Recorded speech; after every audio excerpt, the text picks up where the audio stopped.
कुमार विश्वास इस वक्त हमारे साथ जुड़ चुके हैं, कवि और लेखक हैं। कुमार विश्वास जी, क्या आज आप ये महसूस कर पा रहे हैं, भरोसा कर पा रहे हैं कि वो शख्सियत जो मुस्कुराता रहता था, ना सिर्फ खुद लोगों के चेहरे पर एक मुस्कान छोड़ जाता था, आज वो एक गम छोड़ गया है लोगों के चेहरे पर? देखिए अर्पिता, हम सभी जो स्टेज पर काम करने वाले कलाकार हैं, कवि हैं, लेखक हैं, उनके लिए तो निजी रूप से बहुत दुख का विषय है। क्योंकि राजू भाई से पारिवारिक रिश्ते थे। 90 के दशक के शुरुआत में जब मैं जनता की पुकार और फाइन आर्ट्स के कवि सम्मेलन बम्बई करने जाता था, तो एक कलाकार होकर भी वो दूसरे कवियों को सुनने के लिए श्रोता के रूप में आते थे और स्वयं आगे बढ़ के उन्होंने पहली बार परिचय दिया कि मैं कानपुर से हूँ और राजू श्रीवास्तव हूँ।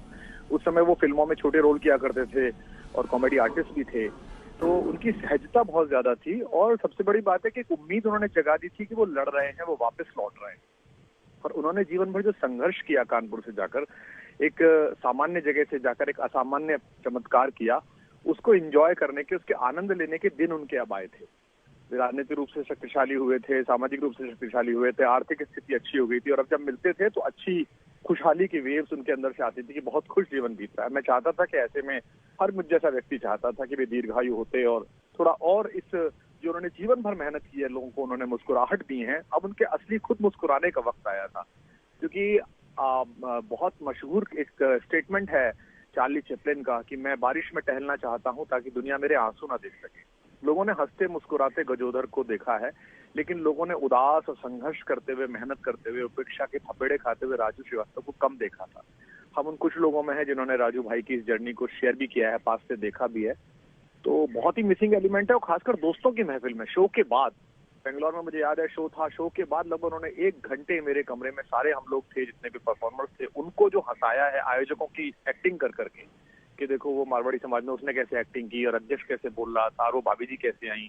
बहुत ही बारीक ऑब्जर्वेशन। और भारत में हास्य प्रस्तुति को एक संस्थान के रूप में जिन लोगों ने खड़ा किया है, उसमें उनका सबसे बड़ा नाम है। वो एक तरह से लाफ्टर के अमिताभ बच्चन थे, जिन्होंने लाफ्टर आर्टिस्ट को एक पूरी जीवन दी है। आज इतने बड़े बड़े चैनल से प्रोग्राम चल रहे हैं, लोग अपना शो कर रहे हैं, एक बड़ी इंडस्ट्री को संजीवनी देकर राजू भाई गए हैं। तो उनका योगदान तो बहुत बड़ा है, लेकिन अल्पायु में चले गए, कम उम्र में चले गए, इसका बहुत दुख है।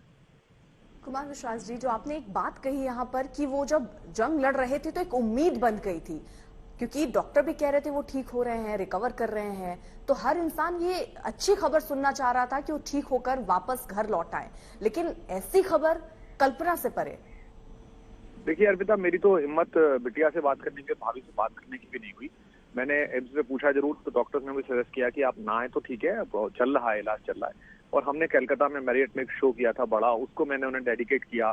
फिर हमने 2 शो और भारत में बड़े किए, जनता के बीच में बहुत सारी जनता थी, उन सारे शोज को हमने डेडिकेट किया। पूरी जनता ने खड़े होकर उनके लिए तालियां बजाई और आसमान की ओर देख के प्रार्थना करी कि राजू भाई ठीक हो जाएं, क्योंकि हमको लगता था कि सामूहिक प्रार्थनाओं में बड़ी शक्ति होती है।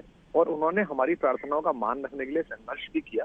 लेकिन मनुष्य का शरीर है और उसमें विज्ञान की जटिलताएं हैं।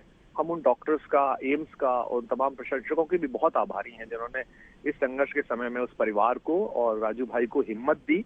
बाकी होनी को कौन टाल सकता है। मैं तो यही आशा करता हूं कि स्वर्ग में अगर जरा सा भी उदासी का कोई बादल होगा तो उसके खिलाफ मुस्कुराहट की रोशनी जगाने वाला एक मसीहा ऊपर पहुंच चुका है। हमारी क्षति हुई है, लेकिन भगवान के लोग को ये ठहाका, ये लाफ्टर मुबारक हो।